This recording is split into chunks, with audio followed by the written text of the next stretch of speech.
पूजायां समर्पयामि हिरण्यगर्भगर्भस्थम् एवं बीजं विवासो अनंत पुण्य फलदा मता शांति प्रियच्छि कृताया पूजाय स्थागुणे नाम समर्पयामि नमस्कुरुमि रक्ष रक्ष गणाध्यक्ष रक्ष त्रैलोक्य रक्षका भक्तानां भयंकरता त्राता भयो भवान्वात् द्वे मातुर्वा सिंधु षड्मा तुर्गजा प्रभु भरदस्तुं वरं देहि वांछितवान् अनेन सबलार्घ्येन सबलतु सतनामा न्यूनादिदोष परिहारार्थं विशेषार्घ्यं समर्पयामि। हाथ जोड़ करके गणेश जी की प्रार्थना ओम विघ्नेश्वराय वरदाय सुरप्रियाय लंबोदराय सगनाय जगज्जिताय नागाननाय सुते यज्ञ विभूषिताय गौरी सुताय गणनाथ नमो नमस्ते भक्तातिनाथन पराय गणेश्वराय सर्वेश्वराय शुभदाय सुरेश्वराय विद्याधराय विकटाय जबामनाय भक्त प्रसन्न वरदाय नमो नमस्ते नमस्ते ब्रह्म रूपाय विष्णु रूपाय ते नमः नमस्ते गुरुरूपाय कलिरूपाय ते नमः विश्वरूप स्वरूपाय नमस्ते ब्रह्मचारिणे भक्तप्रियाय देवाय नमस्तुभ्यं विनायका स्वाम विघ्न संप्रदालने निज सुंदरे की भक्त प्रदे सुगति निफला प्रदे विद्या प्रदे गहने सिंचये स्तुवन्ति तेभ्यो गणेश वरदो भव नित्यमेवा लंबोदर नमस्तुभ्यं सततमोदकप्रियाय निर्विघ्नं कुरु मे देवा सर्वकार्येषु सर्वदा ओम श्रीमन्महागणाधिपतये नमो नमः। मंत्र पुष्पांजलि समर्पयामि। क्या खाना है तुझे? एप्पल एप्पल तो खाएगी नहीं तो ऐसे हाँ एप्पल नहीं यहाँ बनाना मिलेगा बस ना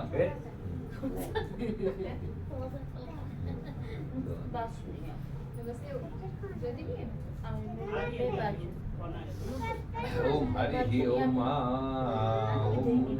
ओम वरुणस्यु तंबाने मसी वरुणस्यु कंबस धनी सो वरुणचरित सदन्यसी वरुणचरित सदृत सदनमासीद आज ग्रह समयत्वा विषजन्दवः पुनरूर्धा निवृत्तसाना सहस्रन्दु सोरुधारा भैरवी पुनर्मा विषाद विदता द्रयी कलशमुखे विष्णु कंठे रुद्रशमासता मूली तत्व ब्रह्मा मध्ये मात्री गणा स्मृता कुक्षो सागरा सर्वे सप्तद्वीप सुंदरा ऋग्वेदो यजुर्वेदो सामवेदो यतर्मणांगे सहितां सर्वे कलशम दुसमासता गायत्री सावित्री शांति पुष्टि कनिधरा आयान्तु मम साध्यर्थम दुर्तक्षयकारका ओम गंगा ये नमः ओम यमुना ये नमः ओम सरस्वती नमः ऋग्वेदा नमः गिरिवेदा नमः सामवेदा नमः तपवेदा नमः ओम मनो ज्योतिर्भुतामा जस्य बृहस्पति जगमिमंतनो त्रिठन जगमुसमिमं दधातु आसनार्थी पुष्पाणि समर्पयामि पादयोर्पाद्यं हास्योरर्घ्यं मुखे आत्मनियं सर्वांगी स्नानियं जलं समर्पयामि पंचामृते स्नानं पंचनद्याः सरस्वतीम् अपयति स्रोतदा सरस्वती पंचधातु देशे भवसरिता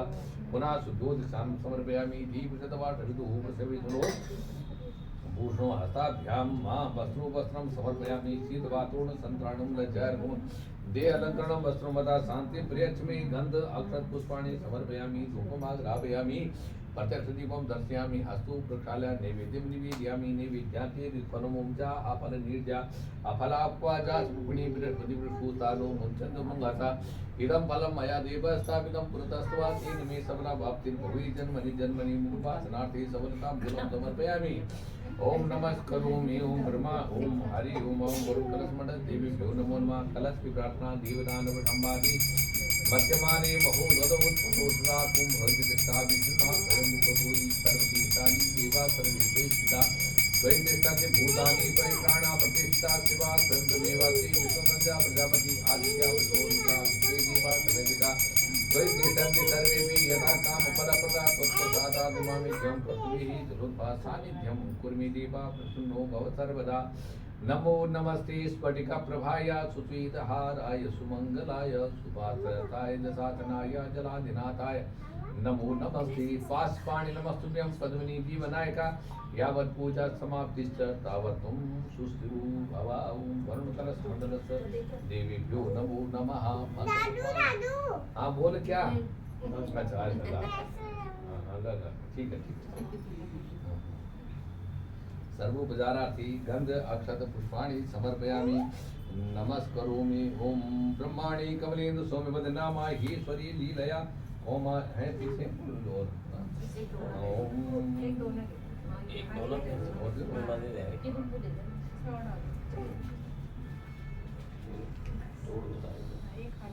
ओम ब्रह्मा पुष्पाणि कमलेन्दु सौम्यवदना माहेश्वरी लीलया कौमारी रिपुदर्शनासन करी चक्रायुधा वैष्णवी वाराही गौर गर्गमुखी चैन्द्री भद्रायुधा चामुंडा गणनाथ रुद्रसेता रक्षन्तु भूमातरा ओंकार बिंदु संयो ओम हरि ओम ओम षोडशमात्र के नमो नमः आसनाद मनोजोत सुखदामान्य बृहस्पति जगि में मंत्रो प्रठन जगि समय मंद धातु विश्वे जीवा समाधेन तामो प्रतिष्ठा आसनार्थे पुष्पाणि पादयोर्पाद्यमहसूरय मुखे आत्मन्यम सर्वांगी स्नानियम जलम समर्पयामि पंचामृते सानु पंचनद्याः सरस्वती भवयन्दित्रो तथा सरस्वती दासो देशे भवसंगा पुनः शुद्धोदक स्नानो समर्पयामि शुद्धोदक स्नानान्ते वस्त्रो वस्त्रं शीतवातूर्ण संताणं लज्जा रक्मरं ते अलंकरण वस्त्रं मता शांति प्रियच्मे गंध अक्षत पुष्पाणि समर्पयामि धूपमाग्रापयामि पृथक् दर्शयामि अस्तु प्रक्षालय नैवेद्यं निवेदयामि द्विफलं जा हा फलनीर्जा फलाप्वा जा सुपणि बृहस्पति तास्तानु मुंचन्तु घाता इदं फलमया दिवस्तापितं पुरतस्तवा तेन मे सबलावातिर भवि जन्मनि जन्मनि नमस्करोमि ब्रह्माणि कमलेन्दु वदनामा ईश्वरी लीलया कौमारी रिपुदर्शनासन करी चक्रायुधा वैष्णवी वाराही ननुमूल घर धर्मुखी चैन्द्री भद्रायुधा चामुंडा गणनाथ रुद्रसेता रक्षन्तु भूमातरा सुरस्मात्केभ्यो नमो नमः मुखवासनार्थी सबरताम्बूलं समर्पयामि जत्पुरुषेण विखादेवा जिगमतन्वता बसंतो स्यासीताजन ग्रीकमेद्मा सरतभिः सर्वेभ्यो देवीभ्यो नमो नमः षोडशमात्केभ्यो नमो नमः मंत्रपुष्पाञ्जलिं समर्पयामि अनेन कृतेन पूजनाख्येन कर्मणा षोडशमात्रिकाः प्रियन्तां नमः पुनः हरिः ओम ओम ब्रह्मा मुरारी त्रिपुरांतकारी भानु सती भूमि सुतो बुधस्स गुरु ससुरा शनिरा उकेतवा सर्वे ग्रहा शांतकरा भवन्तु आकृष्टेन सावर्तमानो निवेशयन् नमृतं मर्त्यञ्च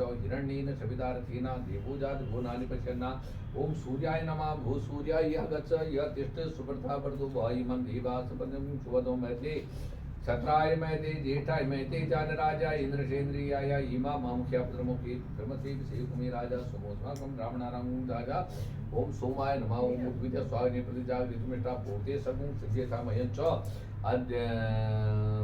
अद्य तरस्मिन् ओम होमाय नमः ओम उद्भिद्य स्वाग्ने प्रतिजागृतमिष्टा पूर्ते सर्वं सिद्ध्येता मह्यं अस्मिन् सदास्ते अद्युतरस्मिन् विश्वे देवा जजमान चसीदता ओम बुधाय नमः भूबुधः यः गच्छ यः तिष्ठति सुप्रथा वर्धो भव इमं देवासपन्यगुं शुभतोमति महते छत्राय महते ज्येष्ठाय महते जानराजा इंद्रसेन्द्रियाय इमा मुखिया पुत्रमुखे पुत्रमसे विषे कुमिराज सोमोस्माकं ब्राह्मणानां राजा ओम सोमाय नमः ओम बृहस्पते नमः अन्नात् प्रतिश्रुतो रसं ब्रह्मणा विवेत्सदरं पया सोमं प्रजापति ऋतेन सत्यमिन्द्रियं विपानगुं शुक्रमन्दस इंद्रसेन्द्रमिदं पयोव्रतमधुं शुक्राय नमः भो शुक्र या गच्छ या तिष्ठति सुप्रथा वर्धो वा संतो देवी रविष्ठया आपो भवन्तु पीतये संजो रविद्रपन् पुनः शनिश्चराय नमः ओम कया नक्षत्रा बोधूति सदावृतः सखा कया सच्चिष्टया वृता ओम रावे नमः ओम केतुं कृणवन्निके द्विपी सोमर्या अपि सजे समुत्खविरजाय ओम केतुवी नमः ओम मनोजो त्रिजुगतामाच च बृहस्पति जगमिमन्तनोत्रेठ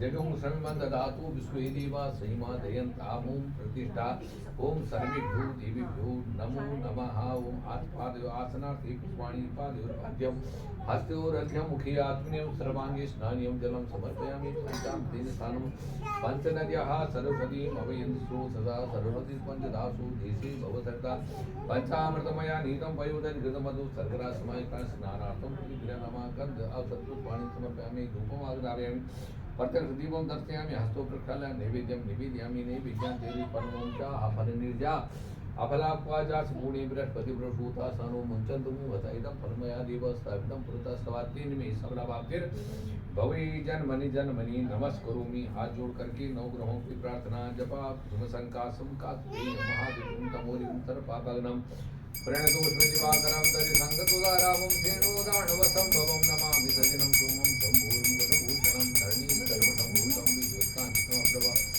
कुमारं सत्यसत्त्वं मङ्गलं प्रणमाम्यहं प्रियं गोकुलिकाख्यामं रूपेण प्रतिमं बुधं सौम्यं सौम्यमनोपेतं प्रबुधं प्रणमाम्यहं देवानां ऋषीणां च गुरुं काञ्चन सन्निभं बुद्धिभूतं त्रिलोकेशं तं नमामि बृहस्पतिं मुकुन्दमृणालामं दैत्यानां गुरुं सर्वशास्त्रप्रमुक्तारं भार्गवं प्रणमाम्यहं नीलाञ्जनसमाभासं वैकुण्ठं यमाग्रजं छायाम् आसन्दतं भूतं तं नमामि चन्द्रेश्वरं अर्धकायं महावीर्यं चन्द्रादित्यविमर्दनं सिंहिका गर्भसम्भूतं तं राहुं प्रणमाम्यहं फलास्तुसंघातुं तारका धर्मसुखं लोकं लोकनाथं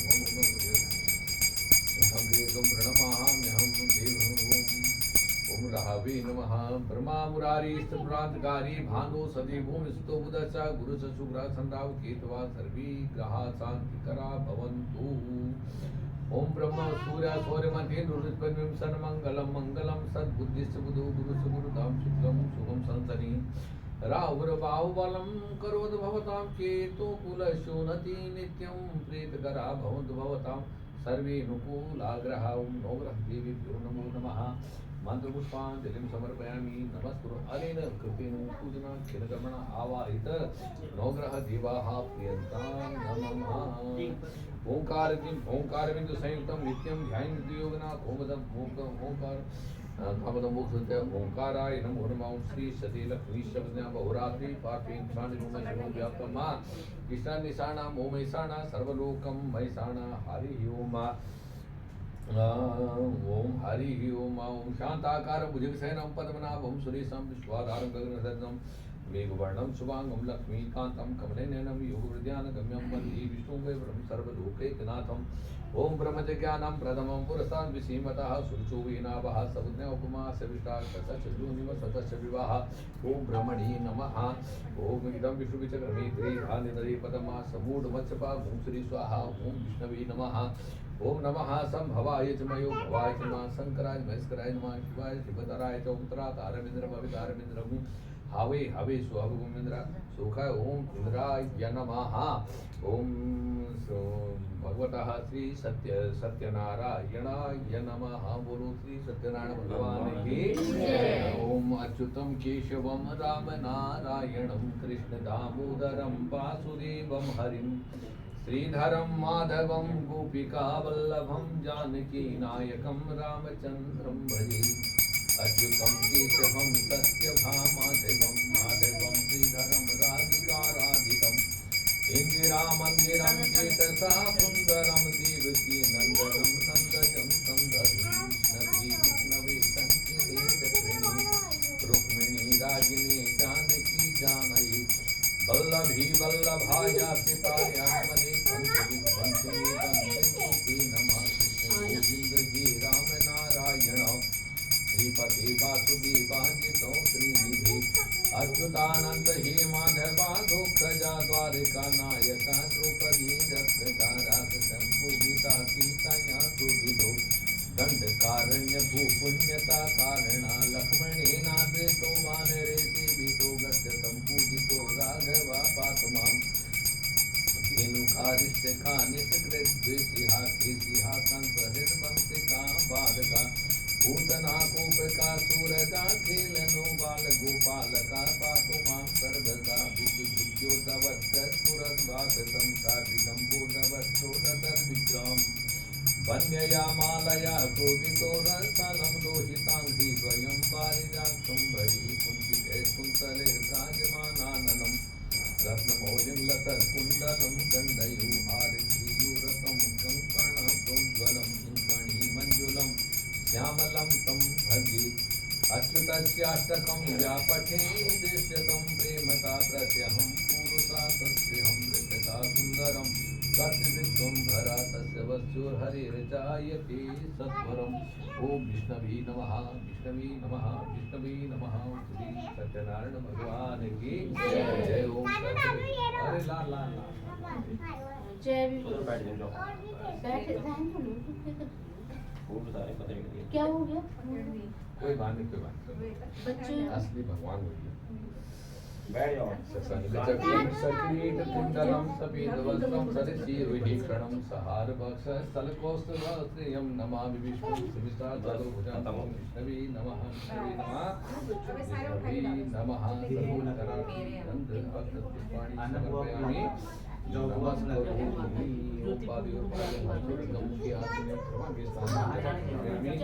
पंचामतीन सारम पंचनित्या हा सरस्वती भवियन सदा सरस्वती पंचदासो देशे भवचता पंचामृतमयानीतम पयोदहितमनुमुखंतराचमायतम स्नानार्थम प्रतिक्रियतामा पुनः सुबोधसाम समर्पयामि सुबोधस्नानाते वस्त्रो वस्त्रं समर्पयामि शीतवा तोरण संत्राण दज्यारणं वस्त्रवता शांति प्रियच मे गंध अक्षत पुष्पाणि समर्पयामि धूपमा ग्रामयामि प्रतिदीपं दर्शयामि हरि ओम ओम सहद्र शीलिका पुरुषा हा सहद्राक्षण हा सहद्र पाता सोमं सर्वद्रवा त्यातिष्ठसां कुलम महापुरुषै भी नमस्कार। थोड़ा आप ये चम्मच रखिए वरना चम्मच हो जाएगी। चम्मच है वो भी तो वाली धूप है ना वहाँ पर, ये भी दे दो और धूप है वहाँ पर, वो ये एक स्टिक दे दो वहाँ से, डब्बा ही पकड़ा दो वहाँ पर। एक तो नहीं खोल कर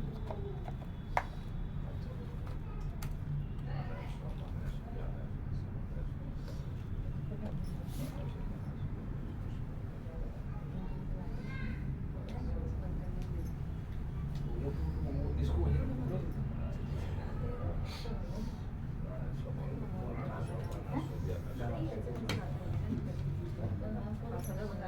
नीमत के पानी जलम समर्पयामि।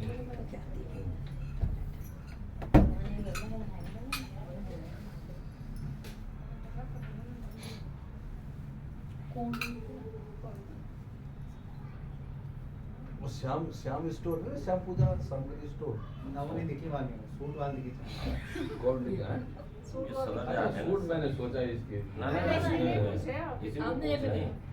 ये कह रहे हैं हमने सारी जगह ढूंढी, मिली नहीं सदर में। नहीं क्या? नहीं क्या? मैंने कहा कहाँ मिलते होंगे, सदर में हर पे ढूंढेंगे। क्या? सदर से थोड़ी तो कौन क्या? लिया है वो मिल जाएगा वहाँ सदर हाँ, में पूजा का सामान। ये जो है ना, जो न्यू कॉन्डी है, उस न्यू कॉन्डी में एक जो मार्केट है मेन ना अंदर को, फिर नोएडा के लिए आजाद जो रास्ता, वो लास्ट थोड़ा सा मंदिर है एक राइट, उससे पहले एक श्याम स्टोर है, श्याम स्टोर उसमें मिलती है ये 180 ये विल विसर करके है यार, उसको का ना ये स्टिक वाली रेट 180 रुपए की है ये, पर काफी अच्छी है, अच्छी है। हाँ, मैं धूप उसका और भी लाया हूँ, 2-3 लाए, पर सबसे बढ़िया ये एक 140 की भी है, पर ये वाली ठीक है। बस अब सब कर रहे हैं, सत्यनारायण कर रहा है, शुरू कर रहे हैं। सशंक चक्रम सग्रीट कुंडलम सफेद वस्त्रम सरिसीर वीक्षणम सहार वक्षा स्थलको शुभश्रियम नमाम विष्णुम शीर्षा चतुर्भुजम।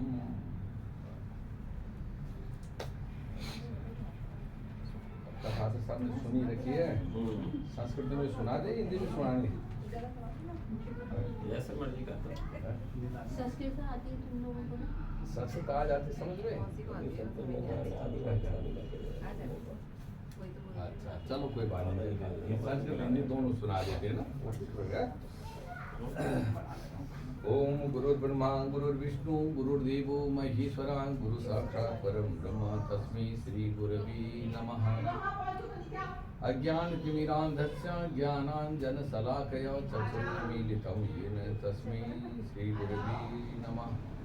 लंबोदरं परमसुन्दरमेकदन्तं रक्ताम्बरं त्रिनयनं परमं पवित्रम् उज्जद्दिवाकरकरोज्ज्वलकायकान्तं विघ्नेश्वरं सकलविघ्नहरं नमामि। निहार हार घनसारसुधाकराभां कल्याणदां कनकचम्पकदां भूषाम् उत्तुङ्गपीनकुचकुम्भमनोहराङ्गीं वाणीं नमामि मनसा वचसा विभूति। कान्ति श्रिता हृदनिन्दितसारदेन्दुं यत्रैकतु विलसितामसिताङ्गशोभाम्। वृन्दावने प्रकृतया मुनिगाङ्गसङ्गं राधा मुकुन्दयुगलं तदहं नमामि। तत्रैव गङ्गा यमुना त्रिवेणी गोदावरी सिन्धु सरस्वती च सर्वाणि तीर्था निवसन्ति तत्र यत्र च्युतो द्वारिकथा प्रसंगा।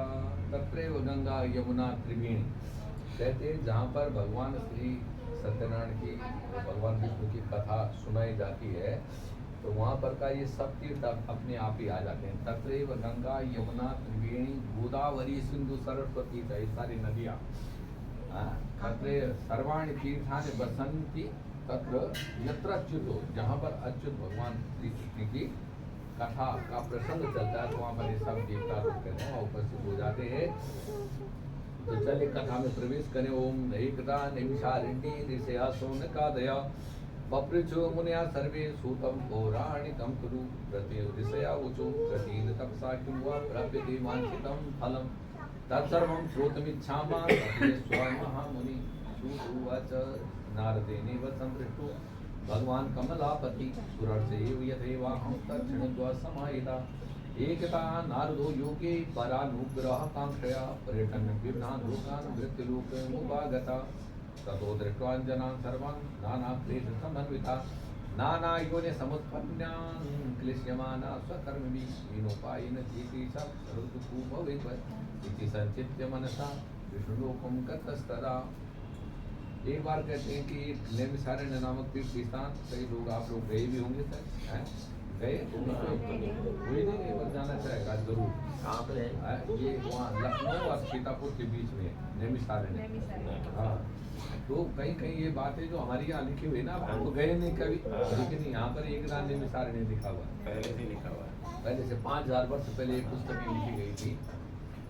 और मैं एक महाराज जी की कथा सुनता हूँ, मैं सबकी सुनता हूँ, पर जो विद्वान लोग होते हैं सबकी उनकी ज़्यादा सुनता हूँ। तो एक राघवाचार्य जी उनकी कथा सुनता हूँ।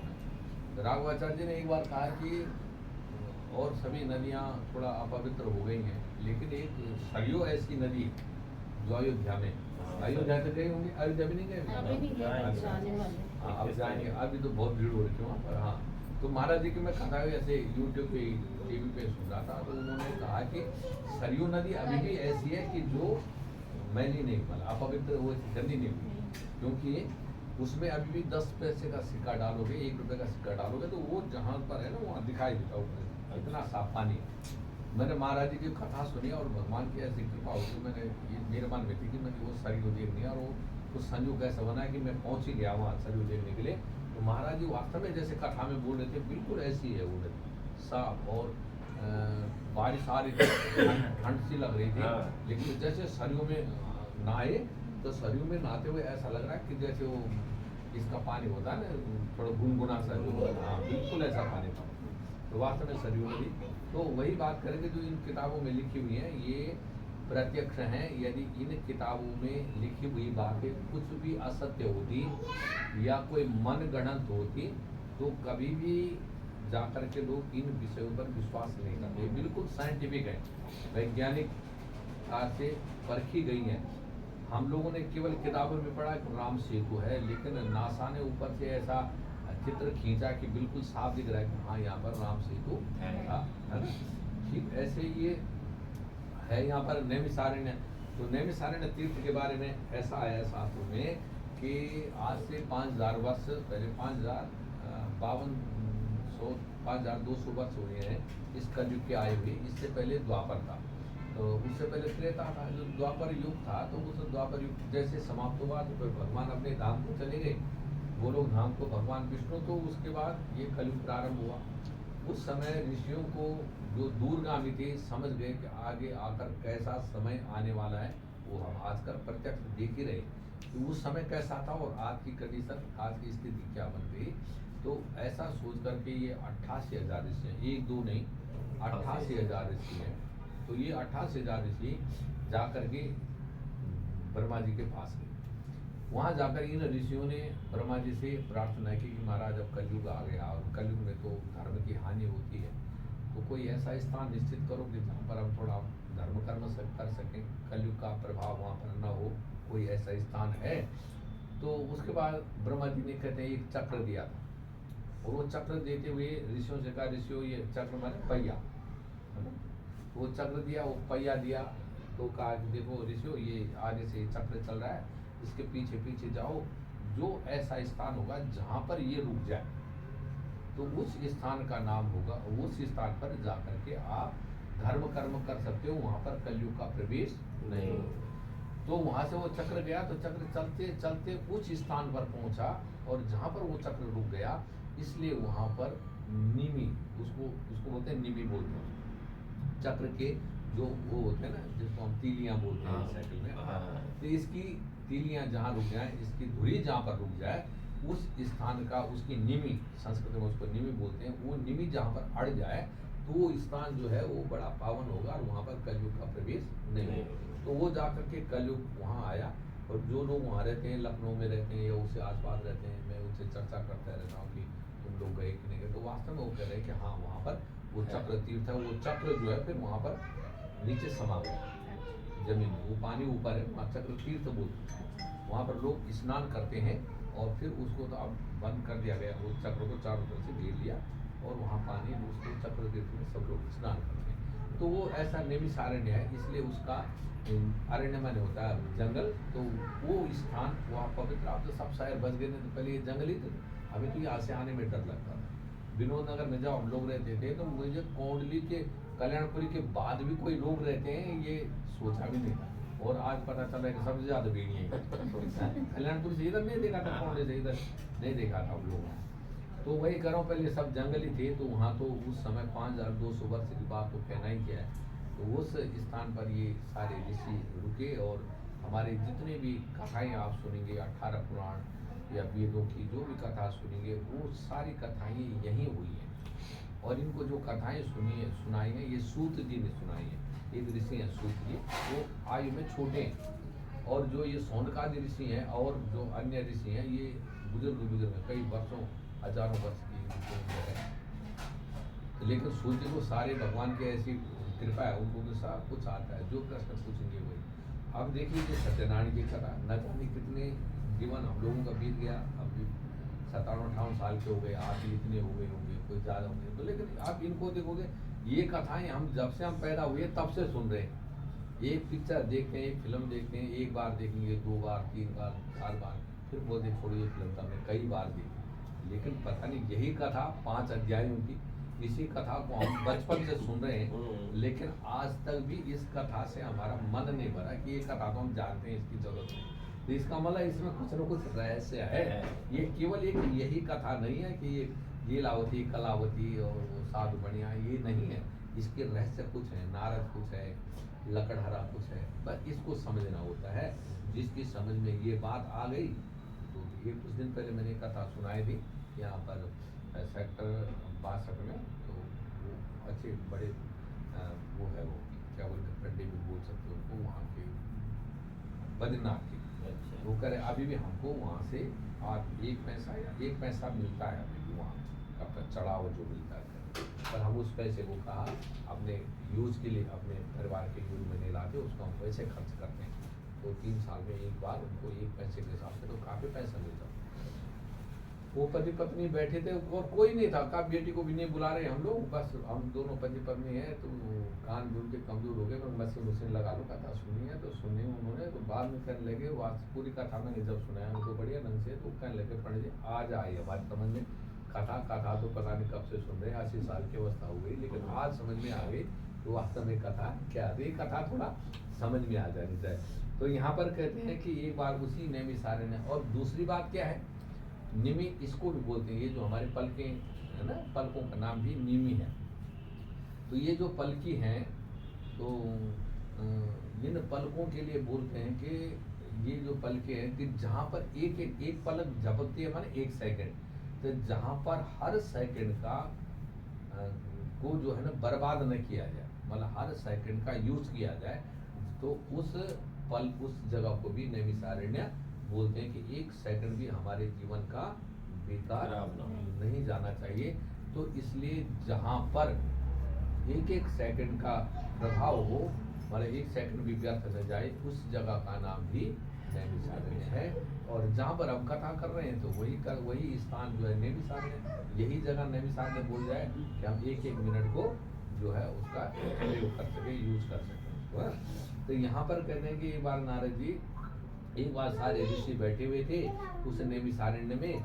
अब उस नैमिषारण्य नामक तीर्थ स्थान में उन ऋषियों ने सूत जी से एक प्रश्न किया, महाराज ये कलयुग है, कलयुग में इतना समय नहीं, कितने बड़े बड़े यज्ञ होते थे, कुछ यज्ञ तो का 1 वर्ष में समाप्त होते थे। सरस्वती नदी के किनारे कहते हैं ये यज्ञ होता था। और उस यज्ञ का क्या था, आजकल एक्सरे किरें, आजकल ऊपर से MRI करके उसको पता कर लेते कि सरस्वती कहाँ बह रही।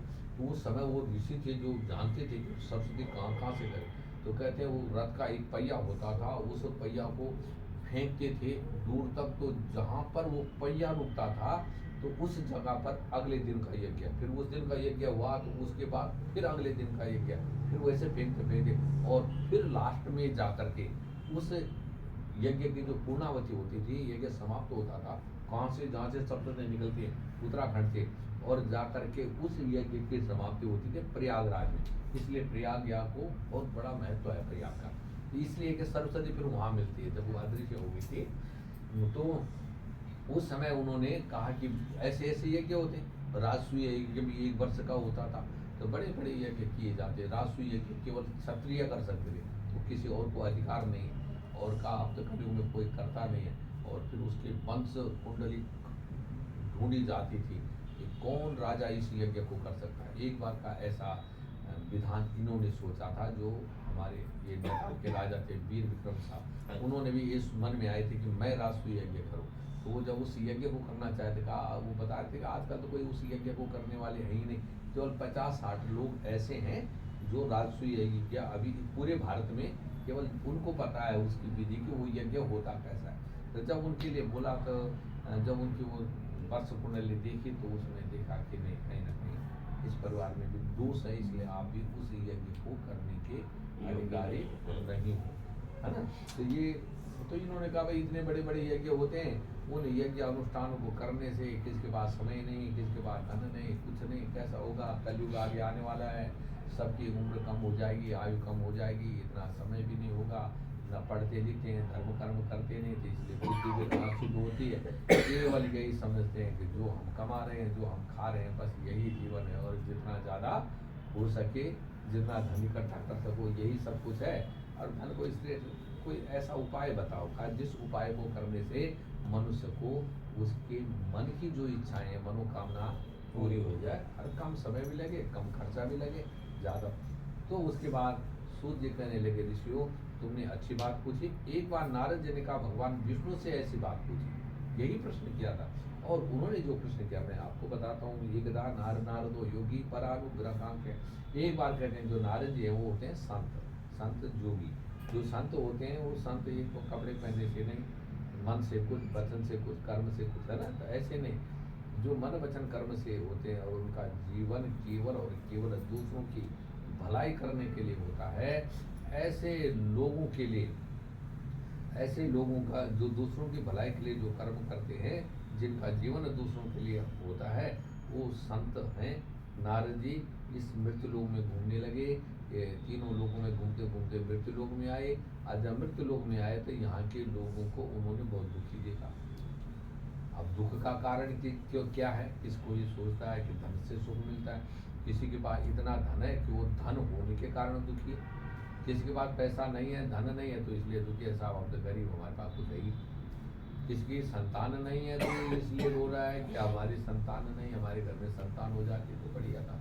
और कोई इसलिए रो रहा है कि ये नालायक नहीं पैदा होता तो बढ़िया था। वो संतान के होने के कारण दुखी है, और एक संतान न होने, मतलब कहने का मतलब ये है कि ये जो असली सुख है, ये सुख धन संतान से नहीं मिलता। नारद जी ने कहा कि सुख किससे मिलता है? गीता में इसका जवाब मिला, मन ये वो मनुष्याणाम कारणम सुख दुखयो।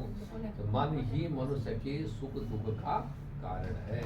जैसे ये ताला एक ही चाबी से खुलता है, उसी चाबी से बंद हो जाता है, उसी प्रकार से मन से देखा तो दुखी, अरे देखो कैसा है, और इतना सोचे हम तो कुछ भी नहीं इसके आगे, तो फिर दुखी हो गए। और जो बोला सब करने वाला भगवान है, आज ये सुखी है कल हम भी सुखी होंगे, अब वही मन से जो है ना। तो ऐसा कोई उपाय कुछ बताओ। नारद जी भ्रमण करने लगे, यहाँ तो देखा सबके सब दुखी है, कैसा इनका दुख दूर होगा, ये सोच करके भगवान के का जो निवास स्थान क्षीर सागर में जाते हैं, वहाँ बड़ी सुंदर प्रार्थना करते हैं, नमो वांग मनसातीता रूपाय अनंत सत्य आदि मध्यांत हीनाय निर्गुणाय गुणात्मनि सर्वेषामादिभूताय भक्तानामार्तिनाशिनि श्रुतास्तोत्रं ततो विष्णु नारदं प्रतिभासत। जा करके भगवान की बड़ी सुंदर स्तुति की। तो नारद जी की स्तुति को सुनकर भगवान प्रसन्न हुए, उनको दर्शन दिए। कहा नारद जी वो तुम हमारा भजन पूजन तो करते रहते हैं, आप लोग रोज धूप दिया तो सब जला के रहते हैं, भगवान की पूजा करते रहते हैं, लेकिन आज की पूजा कोई विशेष है ना। तो ऐसे ही कि तुम रोज तो मेरा भजन भगवान नारायण नारायण नारायण करते रहते हैं, लेकिन आज तो तुम अलग से पूजा कर रहे हो, स्पेशल पूजा कर रहे हो, क्या कारण है? कहा महाराज में पृथ्वी के लोग बहुत दुखी है। निर्बीजा पृथ्वी निरोधनिरदा नीचा महन तुम गता भूपाला निधि धर्म कर बीता विप्रा कुमार गिरता भार्या भर्तु विरोधनी पर रता पुत्रा पितु द्वेषिणो हा कष्टम खलु वर्तते कलियुगे धन्यो मृता ये जना। का महाराज मैं पृथ्वी लोक में गया था, सर्वश्रेष्ठ लोग समझा था कि आपका भी वहाँ अवतार होता है, आपकी अनेक लीलाएं वहाँ होती है, ये सोच करके मैं वहाँ गया पृथ्वी लोक में। लेकिन वहाँ जाता हूँ तो वहाँ जाकर के क्या देखा, सारे के सारे लोग दुखी हैं। पृथ्वी में अनाज ही उत्पन्न हो रहा है। यदि आप गढ़वाल में पहाड़ में रहे हो तो पहले क्या लहलहाती हुई खेती थी, और आज देखते हैं कि सारी खेती बंजर पड़ी हुई है ना। कितने अच्छे अच्छे खेत है आपके इलाके में, जब गए तो जहाँ कर रहे तो वहाँ नीचे देखा सारे बंजर हो रहे हैं। वो खेती कैसी रही होगी? हमारे इलाके में तो हम लोग तो बहुत पैसे थे, बहुत गरीब लोग होते थे, एक पैसा भी नहीं होता, पूरे घर के अंदर हमारा 1 रुपया नहीं होता था। ऐसी स्थिति थी कभी किसी जमाने में, लेकिन हमारी खेती थी और हमें उसकी कोई परेशानी ही नहीं होती थी कि केवल नमक ही तो बाहर से लेते थे, नमक थी न दुकान टोल के बाकी सब है, मतलब राशन वहाँ हो जा रहा है, गेहूँ वहाँ हो रहे हैं, चावल वहाँ हो रहे हैं, सब कुछ साग सब्जी वहाँ हो रही है, सारे के सारे। लेकिन आज की स्थिति देख रहे हैं, दुनिया भर का पैसा है, लेकिन किसी काम का वो खेत बिल्कुल बंजर हो रहे। हमने तो कम से कम वो खेती की है, देखी है, हमारे बच्चों ने तो देखी भी नहीं, उनके लिए तो कहना ही क्या है कि वो कभी लौटेंगे है। तो अब ये बात हम क्या कर रहे हैं, आज देख रहे हैं है ना। लेकिन नारद जी ने क्या किया, नारद जी ने ये बात कब बता दी, 5200 वर्ष की पहले की किताब है ना। तो उन्होंने पहले से बोल दिया निर्बीजा पृथ्वी में बीज उत्पन्न हो रहे बंजर नीचा महत्वम गता, जो जितना घटिया कर्म करता है, जो गलत काम जितना करता है, उसी के उतना सम्मान होता है। हमारे यहाँ नेताओं का कितना बड़ा सम्मान होता है ना। बढ़िया ये भूपाला जो मंत्री कहानी सुने, कहानी सुना रहे थे, बोलो श्री सत्यनारायण भगवान की जय। कुल मिलाकर के यही बोला, जो ब्राह्मण लोग थे वो भी अपने कर्मों से च्युत हो गए, सारी स्थिति खराब होती जा रही है। मैं चाह रहा हूँ इनका दुख दूर हो। तो भगवान ने नारद जी की प्रार्थना सुनी। नारद जी आज तुमने परानुग्रह कांक्षा दूसरों की भलाई के लिए पूछा, इसलिए आज मैं एक उपाय बताता हूँ कि जो अभी स्वर्ग लोक में मृत्यु लोक में अभी तक दुर्लभ है, यदि भगवान श्री सत्यनारायण का पूजन विधि विधान से किया जाए तो मनुष्य को उसके मनोकामना पूरी हो सकती है, उसकी इच्छाएं पूरी हो सकती हैं। का महाराज किम विधानम किम फलम किम विधानम च कृतम येन तद्व्रतम। महाराज इसका क्या विधान है, क्या फल है, कैसे करना चाहिए, कब करना चाहिए है? और जब कब करना चाहिए और किसने सबसे पहले इस सत्यनारायण व्रत को किया, तो उसके बाद भगवान कहने लगे कि ये दुख को दूर करने वाला, सौभाग्य संतान प्रदान करने वाला, किसी प्रकार के लिए कोई भय है उस भय को दूर करने वाला। और कब करना चाहिएगा, यस्मिन कस्मिन दिने, ये जो आज पूर्णमासी है और संक्रांति, इन दिनों में तो भगवान सत्यनारायण का पूजन करना ही चाहिए।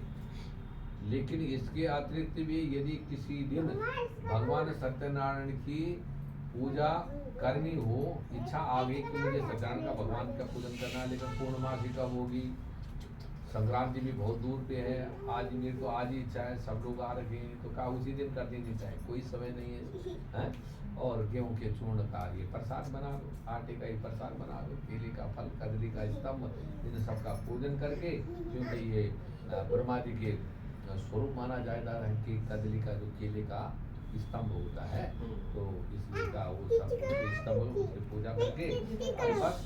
अब विशेष करके कलयुग में मतलब बढ़िया ढंग से उसका कथा सुनो, चरणामृत पूजन करो, चरणामृत प्रसाद लो, नित्य गीत आदि करो, और अपने बंधु बांधव को बुला करके रावण से इस पूजन करवा करके और मनुष्य को ऐसा करने से उसकी मनोवांछित फल की प्राप्ति हो जाती है। विशेषता कलयुगे लघुपायुस्तु भूतले इस पृथ्वी पर इससे सरल उपाय और कोई भी नहीं है। बोलो श्री सत्यनारायण भगवान की जय।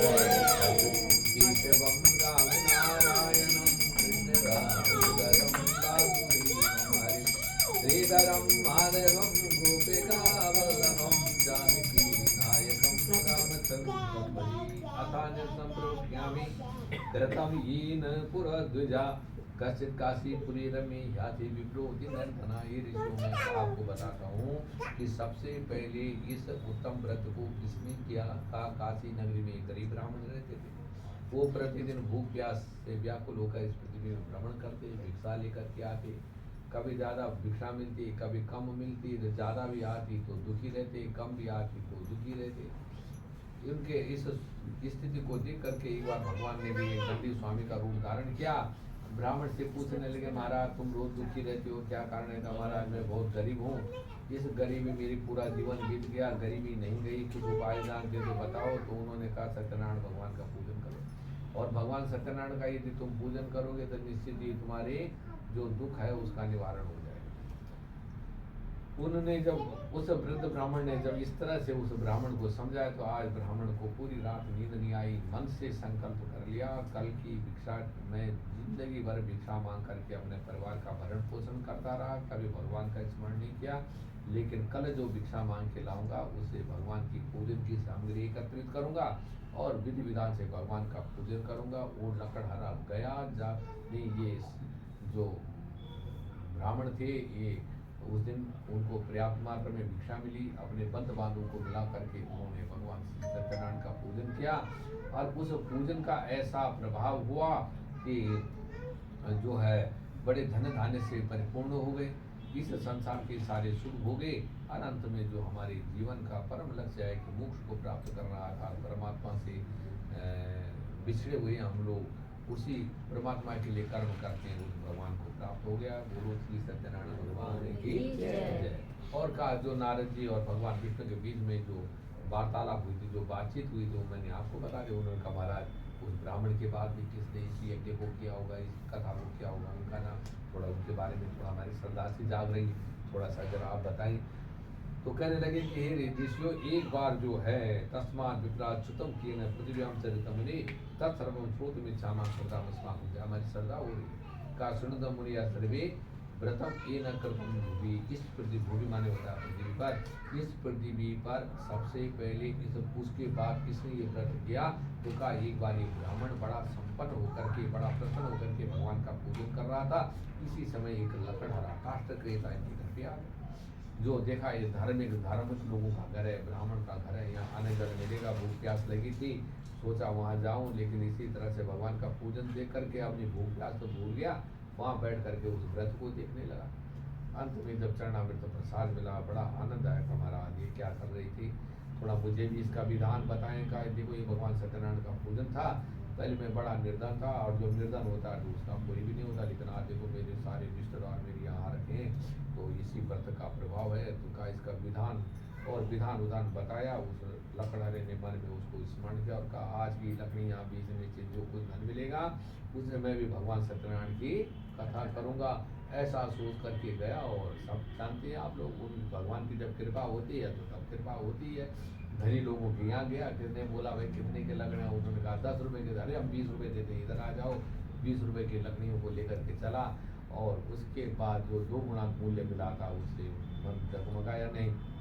आगे साधु व्यापारी की कथा आ रही जो डगमगा जाता है ना, तो यहाँ आकर के उसने विधि विधान से भगवान का पूजन किया और इस संसार के सारे शुभ हो गए। अंत में भगवान के लोक को चला गया। बोलो श्री सत्यनारायण भगवान की जय। अच्युतम केशवम राम नारायणम कृष्ण दामोदरम वासुदेवम हरे श्रीधरम माधवम गोपिका वल्लभम जानकी नायकम रामचंद्रम भजे। अब इन कथाओं को तो कथाएं तो हमने सुनी है, लेकिन इस कथा का रहस्य, इसका मतलब क्या है, ये नारद कौन है?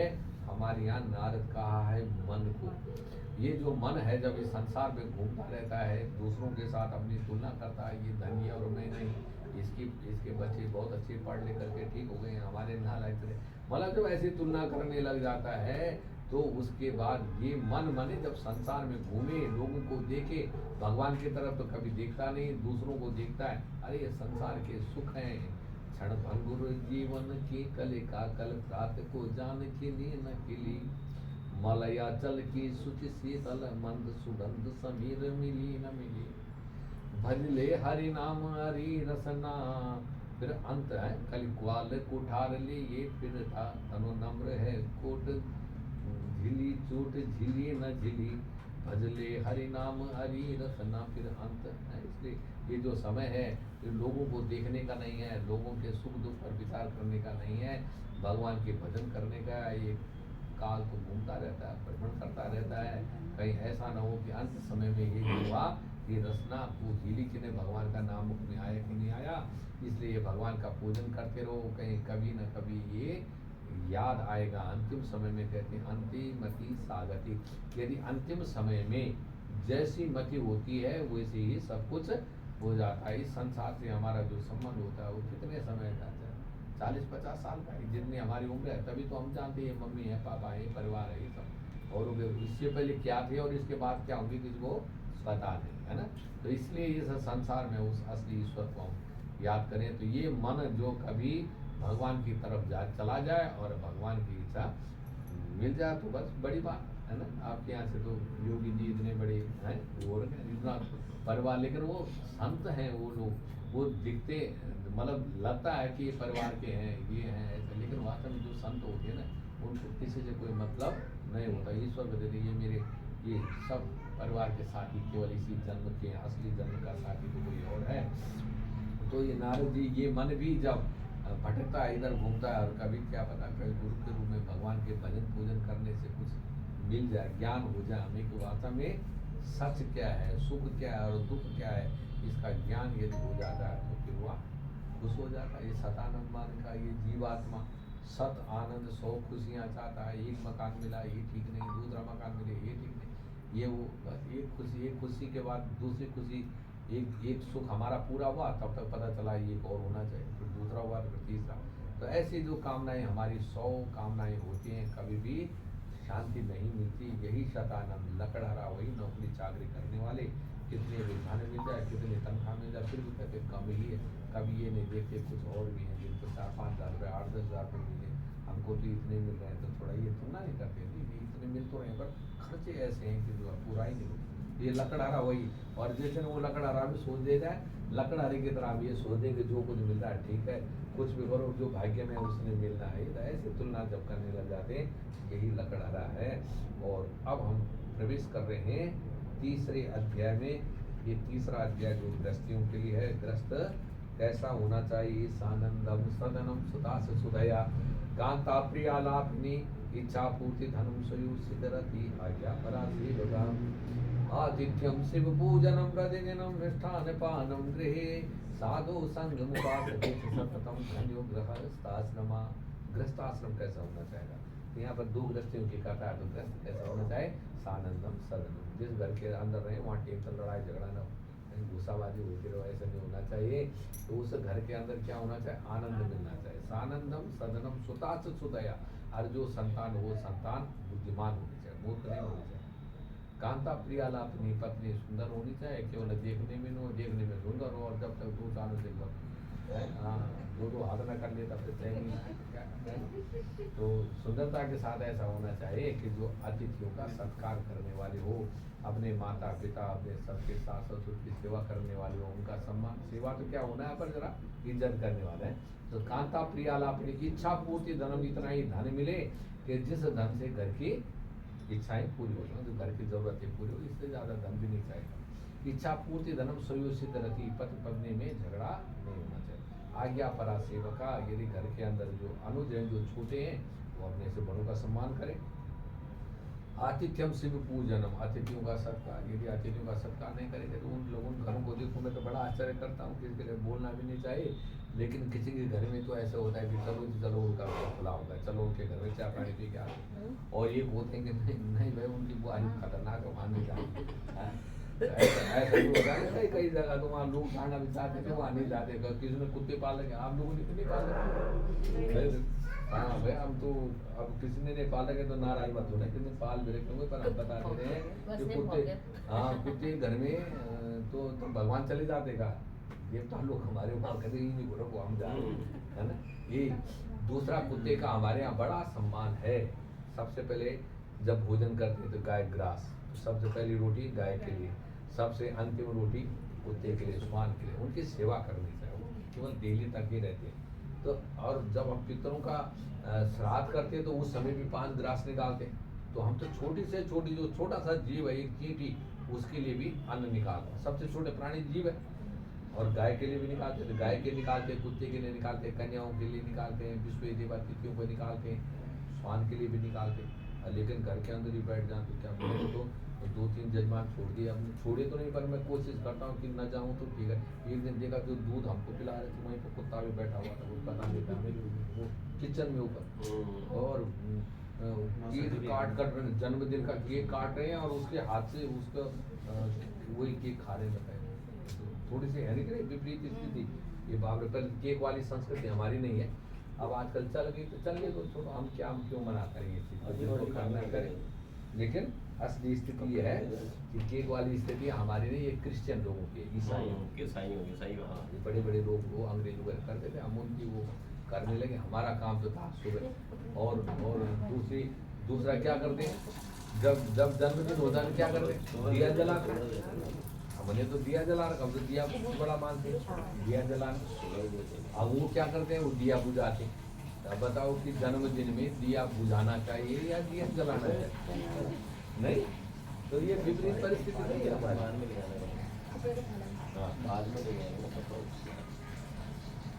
तो सानंदम सदनम है ना, तो घर ये आतिथ्यम शुभ पूजनम, इसलिए घर में लोग ऐसे होने चाहिए, गृहिणी ऐसे होने चाहिए कि जो लोग बोल बोल करके आए कि भाई वहाँ चलें, भूख प्यास लग रखी है, उनके यहाँ खाना मिल जाएगा। और कहीं कोई आ भी गए तो बोलेंगे खाना खा लीजिए तुम्हारो, तो खाना खाने के समय में पूछ रहे खाना खाने का, हमने कई जगह मना कर दिया, हाँ जब खा के वैसे ऐसी स्थिति नहीं हो।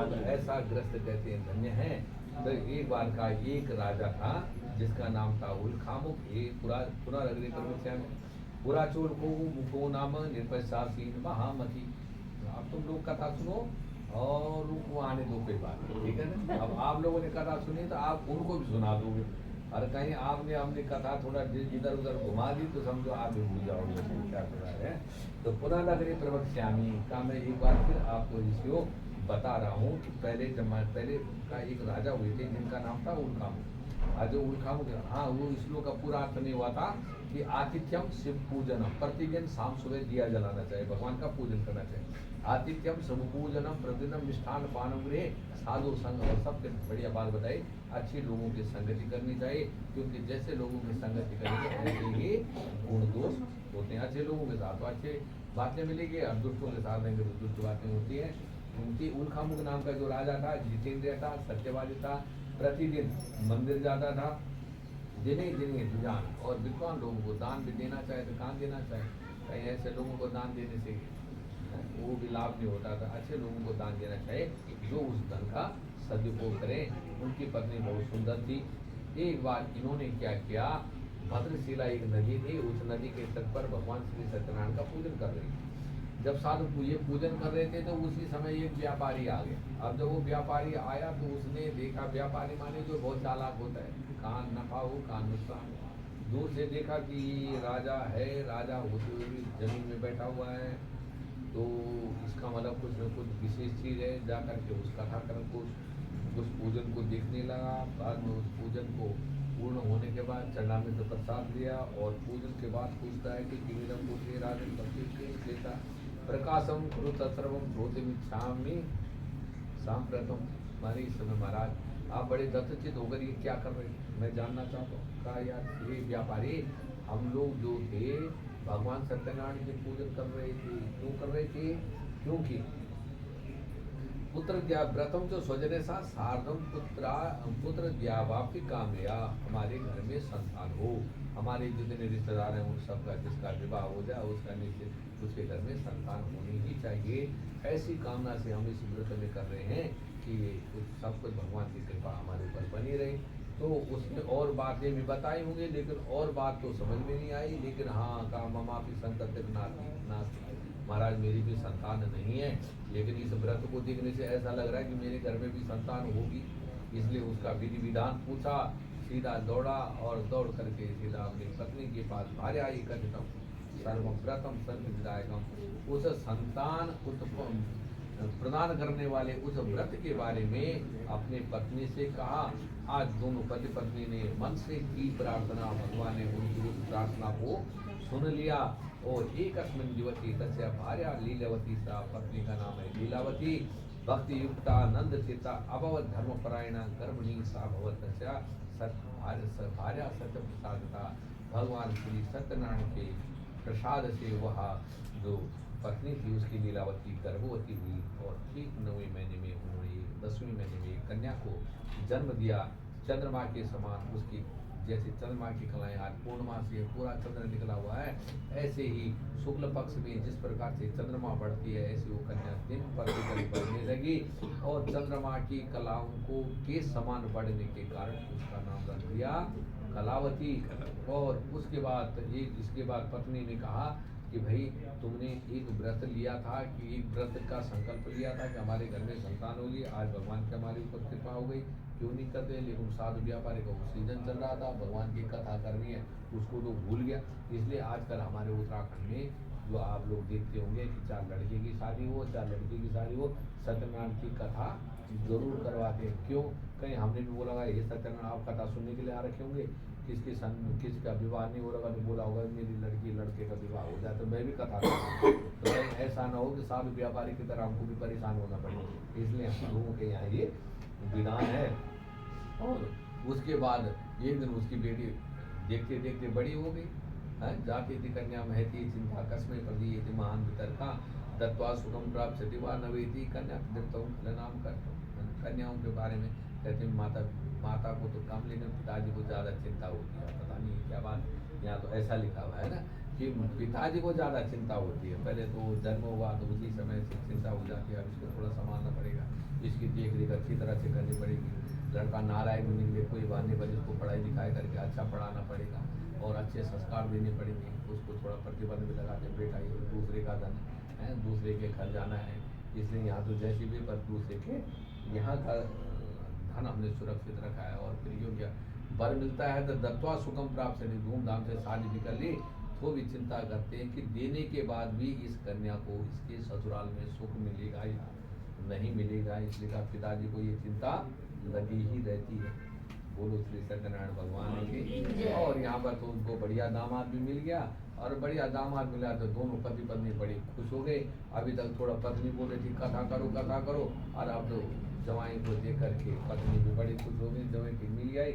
और वे बाबू उसने क्या किया, तदो भाग्य की साथी ने जिसमें तम तदव्रतम उत्तमम, ऐसे उत्तम व्रत जिसके प्रभाव से उनके घर में संतान हुई थी और उसके बाद वो भूल ही गई।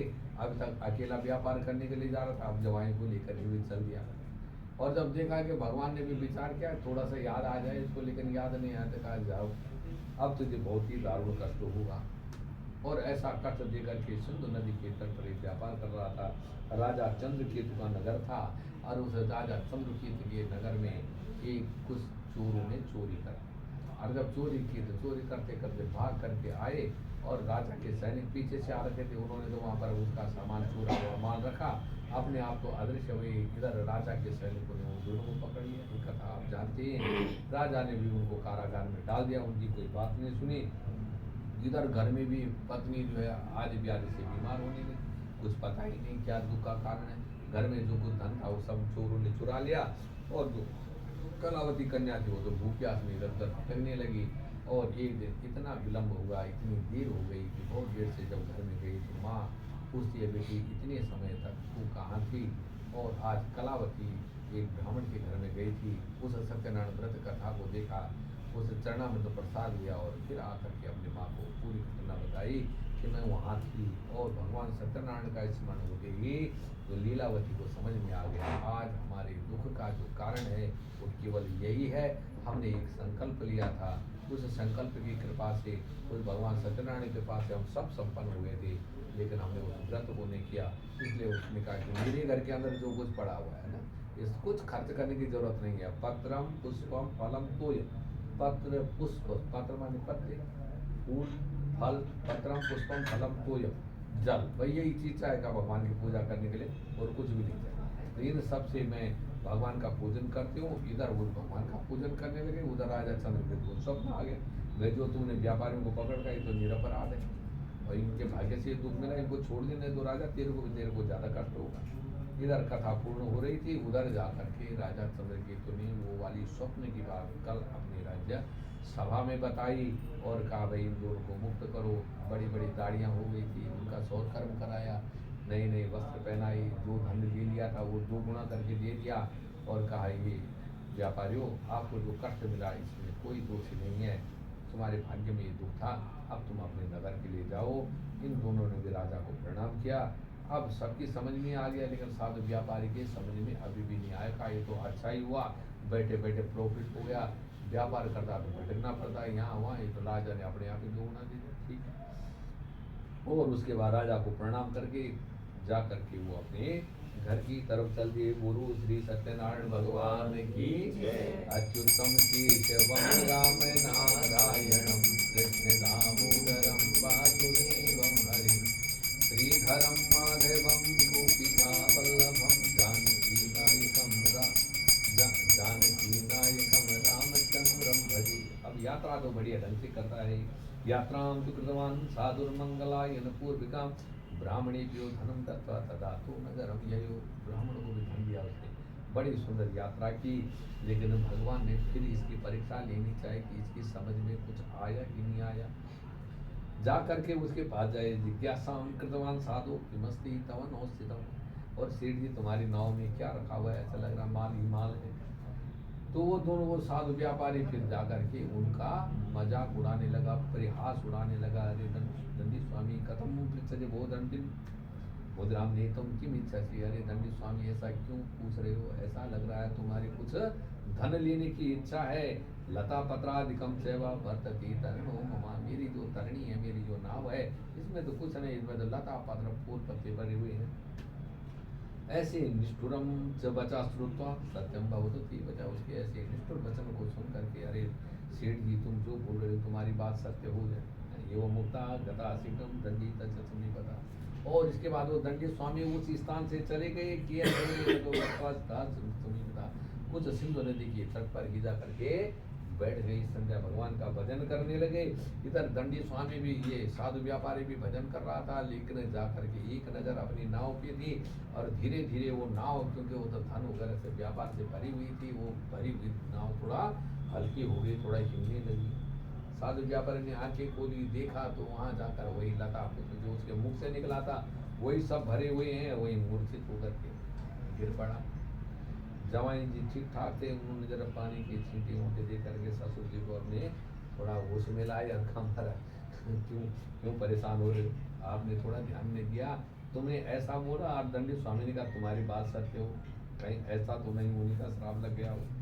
और उसके बाद जा मातुर वचनम सुनता तत्सकाशम ततस्तदा, अपनी जवाई की बात को सुन करके वो दंडी स्वामी के पास गए। दृष्टात दंडनम भक्त्या नत्वा प्लोवाच साधनम, बार बार दंडवत होकर के प्रणाम करने लगा। क्षमस्व अपराधोंगी में यदुक्तम तव सन्निधो एवं पुनर्पुनः सुता महाशोकाकुलो भवत्। महाराज मेरे को क्षमा कर, मैंने आपके सामने बड़े कठोर शब्द बोले।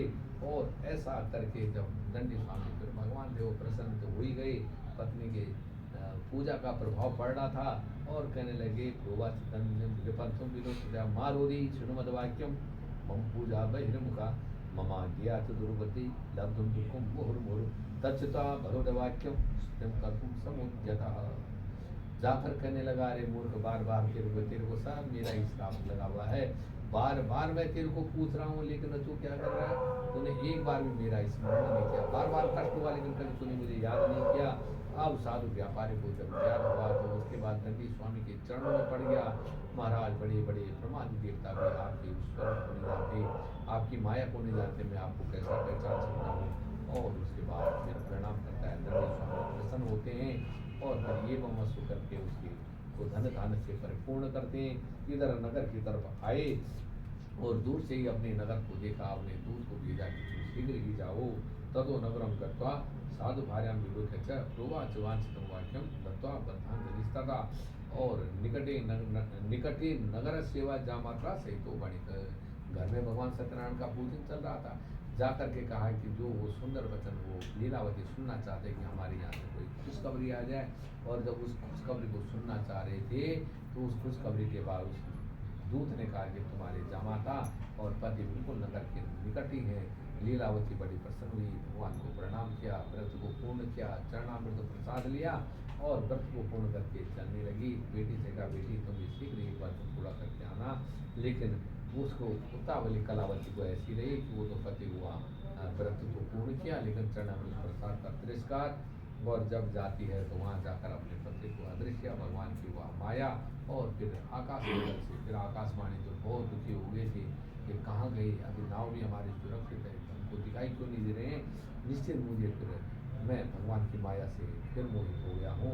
और फिर गगन मंडल आकाशवाणी होती है कि तुम्हारी बेटी ने प्रसाद का तिरस्कार किया। फिर वह कलावती गई, जाकर के चरणामृत प्रसाद लेकर के आई और आने के बाद जाकर उसने अपने पति के दर्शन किए। फिर अपने पिताजी से बोलते इदानीम कन्या जगाते पितृपति इदानीम से गृहम विलंबम कुरुते कथाम कथम। अब ये विलंब क्यों कर रहे हो, देर क्यों कर रहे हो, शीघ्र ही चलो। और अपनी कन्या के ऐसे वचनों को सुनकर वह व्यापारी बड़ा संतुष्ट हुआ और भगवान श्री जाकर के उसने विधि विधान से भगवान का पूजन किया। उसके बाद जो संक्रांति पूर्णमासी आती थी भगवान का पूजन करने लगा। संसार के सारे सुख हो गए। अंत में परमात्मा के दिव्य लोक को चला गया। बोलो श्री सत्यनारायण भगवान की अच्युतम केशवम राम नारायणम कृष्ण दामोदरम वासुदेवम हरिम श्रीधरम माधवम गोपिका वल्लभम जानकी नायकम रामचंद्रम भजी। और कहते हैं कि हे ऋषियों, इसी प्रकार से एक बार प्रसाद का तिरस्कार करने से अथान संप्रवक्ष्यामि श्रीणुद्वमुनि सत्तम आसी तुंगध्वजो नाम राजा प्रजापालन तत्परा। तो का एक बार तुंगध्वज नाम का राजा था, उसने भी प्रसाद का तिरस्कार किया था और उसको बड़ा दुख उठाना पड़ा। भगवान की माया से वो मोहित हुआ। एक बार वो राजा जंगल में गया, वन में जाकर के कुछ ग्वालपाल घर कुछ दूरी पर भगवान का पूजन कर रहे थे। जब भगवान का पूजन कर रहे थे तो वो न तो राजा वहाँ पर गया न प्रणाम किया। उन ग्वाल वालों ने पूजा समाप्त की, उस चरणामृत प्रसाद लेकर के आए, लेकिन राजा ने उसका भी तिरस्कार कर दिया। एक ग्वाल वाले छोटे ग्वाले, इनके सामने मैं कैसा जाऊँ, क्योंकि भगवान तो सबके हैं। और उसके बाद जब घर में आया तो अपने को राज्य से हीन दिखा, अपने पुत्रों से हीन दिखा, समझ गया कि भगवान की माया से ये मैं मोहित हुआ हूँ। पुनः वन में जा करके वो भक्ति करता है। उन ग्वाल वालों को पुनः बुला करके विधि विधान से पूजन किया और अंत में सर्व गुण संपन्न हुआ। इस प्रकार से सूत जी कहते हैं कि हे ऋषियों, जो भगवान श्री सत्यनारायण की परम उत्तम व्रत को करता है, उनकी कथा को सुनता है, वो धन धान्य से परिपूर्ण होता है। जो किसी प्रकार का दरिद्र है वो धन को प्राप्त करता है, किसी बंधन में बंधा हुआ है उस बंधन से मुक्त होता है। और किसी जो भी जिसकी कामना होती है उस कामना को पूर्ण करता है। और जितने भी दुख हैं उन दुखों को दूर करने वाला है। विशेष करके इस कलयुग में भगवान सत्यनारायण की पूजा फल प्रदान करने वाली हैं। कोई जो भगवान याद की भावना ऐसा सिद्ध होती, जैसे भगवान को जिस भावना से भजो उसी भावना से भगवान उसकी मनोकामना को पूरी करता है। जो इस कथा को सुनता कहते हैं उसके सारे पाप ताप संताप नष्ट हो जाते हैं। सतानंद नाम का जो राजा था वो जो ब्राह्मण से पहले अगले जन्म में ये क्या क्या बने इनके बारे में बताते हैं। वो सुदामा बने, भगवान श्री कृष्ण का सानिध्य प्राप्त किया, मोक्ष को गए। जो लकड़हारा था ये भिल्ल बना वो राज, और भगवान श्री राम के साथ भी उसकी मित्रता हुई। जो साधु तुंगध्वज नाम का जो राजा था, उल्कामुख नाम का जो राजा था, ये अगले जन्म में राजा दशरथ हुए। इन्होंने भी रंगनाथ की पूजा करके बैकुंठ गई। धार्मिक साधु व्यापारी मूर्धज हुआ और वो भी मोक्ष को गया भगवान की पूजा करके। तुंगध्वज नाम का राजा स्वयं भू मनु हुई, सर्वान भागवतान सुता। ये वो मनु है, वही है जिन मनु के हम संतान माने जाते हैं। तुंगध्वजो महाराज स्वयं भू भवत किल सर्वान भागवतान कृत्वा श्री वैकुंठम तदागमत। भूता गोपासते सर्वे, जो बाल बाल थे ये ब्रज वासी बने और भगवान श्री कृष्ण के साथ उन्होंने अनेक प्रकार की लीलाएं की, अनेक राक्षसों का वध किया और अंत में भगवान को धाम को चले गए। तो श्री सत्यनारायण भगवान की जय। अच्युतम केशवम राम नारायणम दामोदरम वासुदेवम श्रीधरम माधवम गोपिका वल्लभम जानकी नायकम रामचंद्रम हरि। तो उसका रहस्य जो उल्कामुख नाम का राजा कथा कर रहा था, तो वो उल्कामुख नाम का राजा कौन होते हैं? जब हम प्रसन्न होते हैं, सब कुछ भगवान का भजन पूजन करते हैं, भगवान को मानते, तो वही तो हम ही तो राजा हो। और ये साधु व्यापारी कौन है? ये जीवात्मा, कहाँ लाभ है कहाँ हानि है ना? ये जीवात्मा हम ही लोग हैं। जहाँ फायदा हो रहा होगा वहाँ हम जाते हैं, जहाँ नुकसान होगा वहाँ नहीं जाते, तो सोचते हैं क्या लाभ है क्या हानि है। तो साधु व्यापार है। वो लीलावती कौन? लीलावती पत्नी को हमारे यहाँ बुद्धि बोला गया है। जो पत्नी होती है वो बुद्धि होती है। तो मन अलग है, बुद्धि अलग है। मन बुद्धि चित्त और अहंकार है ना। तो मन क्या करता है? संकल्प विकल्प करता है, मैं क्या करूं और क्या न करूं। बुद्धि निश्चय करती, मन ने कहा ये करना चाहिए, बुद्धि ने कहा ये काम करेगा तो ये गड़बड़ भी हो सकता है, इसलिए इसको मत कर, है ना। उसको समझा देती है बुद्धि। भगवान ने गीता में एक श्लोक कृष्ण करते हैं अर्जुन भगवान से, अथ केन प्रयुक्तो यम पापम चरित पुरुषा अनिच्छा ने विवैष्णया बलादिवनी। हम लोग गलत काम क्यों करते हैं? हम चोरी क्यों करते हैं? क्योंकि पता है हमको कि ये गलत है ना। गलत है मालूम है। क्यों? क्योंकि जब चोरी करने के लिए जाता है तो सबसे पहले वो भागने का रास्ता ढूंढता है, मुझे भागने क्या। तो इसका मतलब वो गलत कर रहा है, तभी तो डर रहा है। जो गलत नहीं करेगा तो डरेगा कैसे? तो फिर भी ऐसा लगता है कि बला दीवानी हो जाता है। ऐसा लगता है जैसे को चोरी करनी बहुत जरूरी है। किसने लगा ये कौन है? तो यही काम को विषयों के बारे में आगे बताते हैं। तो इसी तरह से ये जो साधु जो हमारा ये जीवा मन है, ये मन तो संकल्प विकल्प करता है, क्या करूँ और क्या ना करूँ। बुद्धि समझाती है ये गलत है। तो जब तक बुद्धि मन जो है बुद्धि के अनुसार चलता है तब तो ठीक है। और जब वो बुद्धि से बुद्धि काम नहीं मानता तो बुद्धि कहती है कि जब ने जय तो विषान पंचा संघर्ष सुनजय संघर्ष संजय नामक क्रोधात बहुत समूह स्मृति विभ्रमा समूह स्मृति स्मृति भ्रंशात बुद्धि न सो। जब हम बिल्कुल नहीं मानते तो फिर हम उस बात को भूल जाते हैं, उससे हमारी बुद्धि नष्ट हो जाती है। पत्नी अब तक समझाती है ये कर जब नहीं समझता तो जा बाहर नहीं। तो ठीक है, ऐसे ही है कि जब मन सब बुद्धि समझा रही गलत है नहीं मानता तो जा फिर तो वही कारागार में चला गया, है ना। तो यही सब हमारे आत्मा से ही संबंधित है। कभी न कभी तुंगध्वज नामक की जो सबसे लास्ट में कथा आई है उसका मतलब ही है चाहे रो चाहे हंसो मानना भगवान को ही पड़ेगा और उसके सिवा कुछ भी नहीं है। उसी के करने से सब कुछ होता है, हमारे सोचने से कुछ भी नहीं होता। ये सत्यनारायण कथा का रहस्य है। बोलो श्री सत्यनारायण भगवान की जय। भजबन नारायण नारायण नारायण भजबन नारायण भजबन नारायण नारायण नारायण भजबन नारायण नारायण नारायण लक्ष्मी नारायण नारायण नारायण लक्ष्मी नारायण नारायण नारायण लक्ष्मी नारायण नारायण नारायण लक्ष्मी नारायण नारायण नारायण बद्री नारायण नारायण नारायण बद्री नारायण नारायण नारायण बद्री नारायण नारायण नारायण बद्री नारायण नारायण नारायण सत्या नारायण नारायण नारायण सत्या नारायण नारायण नारायण। मेरे तो आधार सिया राम के चरणार बिंद, मेरे तो आधार सिया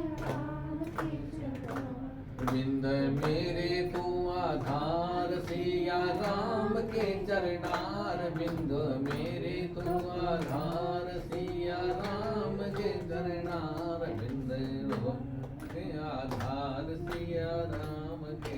बोलो श्री सत्यनारायण भगवान की जय। सत्य सनातन धर्म की जय। ओम नमः पार्वती पतये हर हर महादेव। बस आरती माचिस लो, माचिस।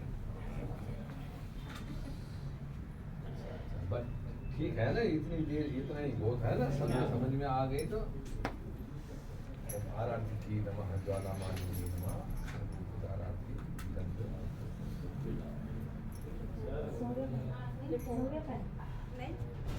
क्या क्या क्या हुआ? Thank you.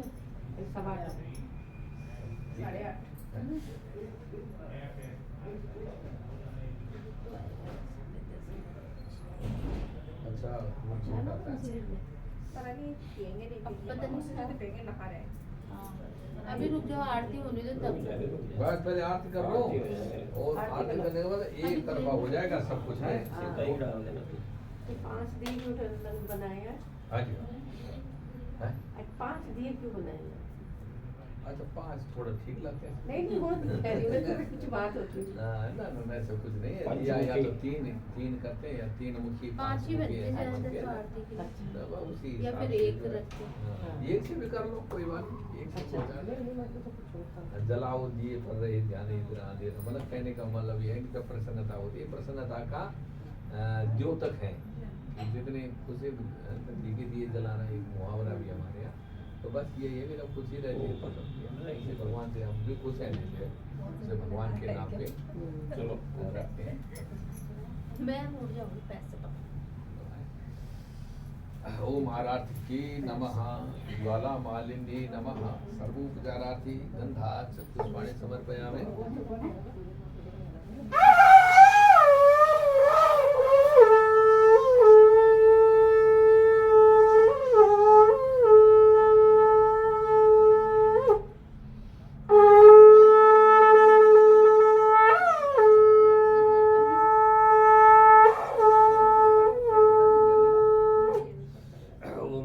की नमः ज्वाला मालिनी नमः सर्वोपचारार्थी गंध अक्षत पुष्पाणि समर्पयामि। नमः करोमि ओम इदगुं हवि प्रजननं मे प्रजासनि पशुधनि लोकधन्य भरिण्याग्नि प्रजां बहुलामि करोतन्नं पयोरितोरस्मात् दत्त। ओम जय जगदीश हरि स्वामी जय जगदीश हरि। भक्त जनों के संकट दास जनों के संकट क्षण में दूर करे। ओम जय जगदीश हरे। जो ध्यावे फल पावे दुख बिन से मन का। स्वामी दुख बिन से मन का। सुख संपत्ति घर आवे धन संपत्ति घर आवे। कष्ट मिटे तन का। ओम जय जगदीश हरे। मात पिता तुम मेरे शरण जाऊं मैं किसकी। स्वामी शरण जाऊं मैं किसकी। तुम बिन और न दूजा प्रभु बिन और न दूजा। आस करूं मैं किसकी। ओम जय जगदीश हरे। तुम पूर्ण परमात्मा तुम अंतर्यामी। स्वामी तुम अंतर्यामी। पार ब्रह्म परमेश्वर पार ब्रह्म परमेश्वर तुम सबके स्वामी। ओम जय जगदीश हरे। तुम करुणा के सागर तुम पालन करता। स्वामी तुम पालन करता। मैं मूरख छल कामी मैं सेवक तुम स्वामी। कृपा करो हरता। ओम जय जगदीश हरे। तुम हो एक अगोचर सबके प्राणपति।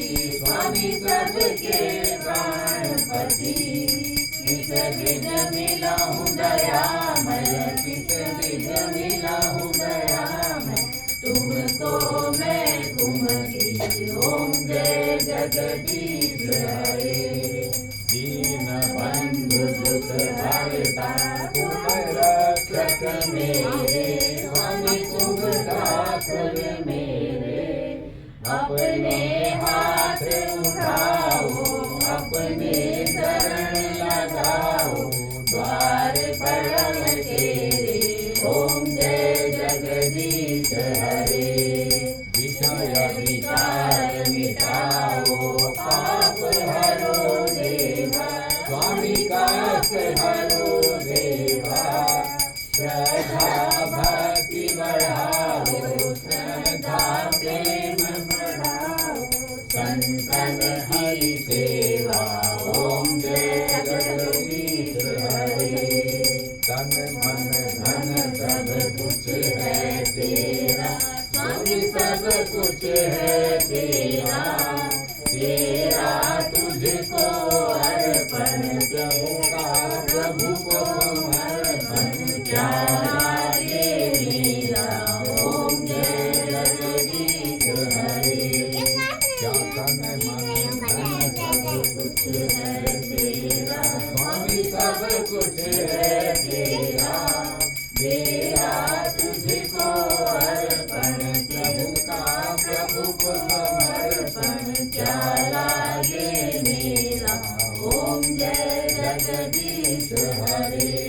श्याम सुंदर जी की आरती जो कोई नर गावे, स्वामी प्रेम सहित गावे, कहत शिवानंद स्वामी मन भजत हरि हर स्वामी, मन वांछित फल पावे, ओम जय जगदीश हरे।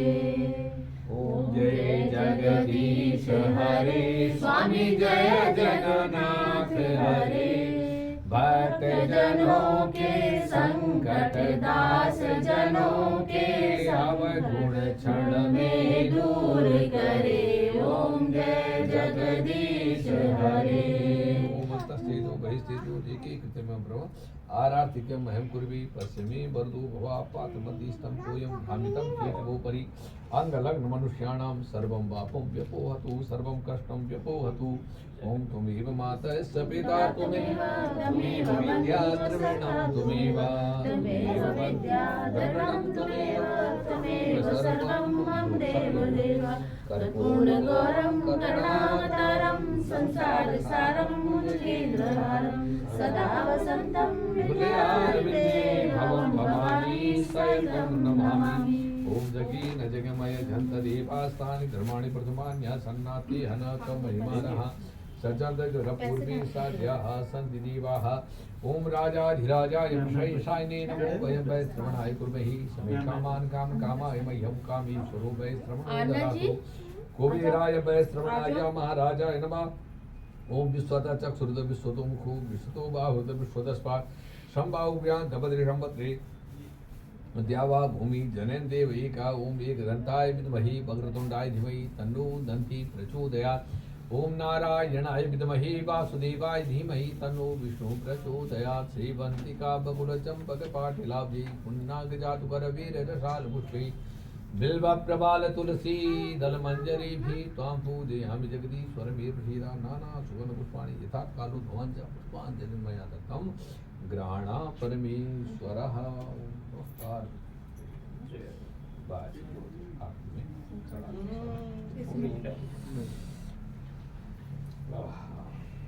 ये प्रसाद नीचे कर दूं? इधर आओ। अरे नहीं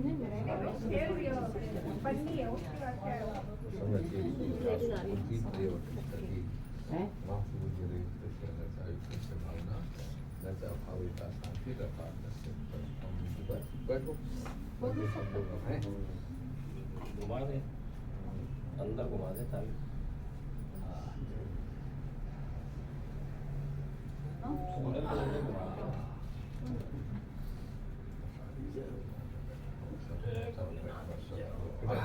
ज्यादा फिटे नहीं लगे वो हैं इधर हाँ, ये चल बताइए लगा लो। कर द्वारा दुरासन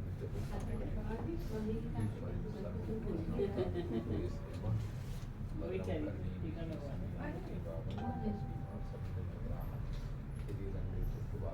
जो वाली सर अपने कमरे में वैसे आपने भी नहीं काटे इन पर भी लगाओ ये नहीं था ना।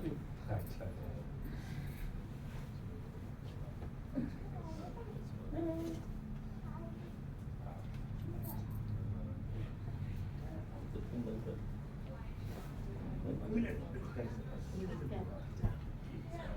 यहाँ पे रख दो।